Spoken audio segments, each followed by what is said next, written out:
আজ প্রধান উপদেষ্টার দপ্তরে স্মারকলিপি দিতে পারার আশ্বাসে তার বাসভবনের দিকে যাবার কর্মসূচি থেকে সরে গেছেন আন্দোলনরত বিসিএস চাকরি প্রার্থীরা।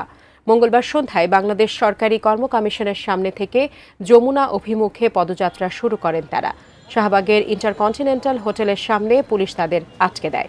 ৪৪তম বিসিএস এর মৌখিক পরীক্ষা শেষ করার পরে ৪৬তম বিসিএস এর লিখিত পরীক্ষা গ্রহণের দাবিতে গত কয়েকদিন থেকেই আন্দোলন করছেন তারা। এর আগে পিএসসির সঙ্গে আলোচনায় বসেন আন্দোলনকারীরা।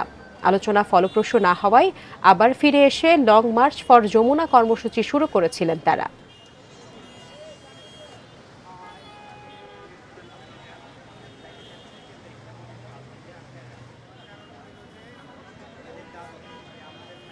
আমরা আর কিছুই পাইতেছি না, যারা আসলে কোথায় যাব।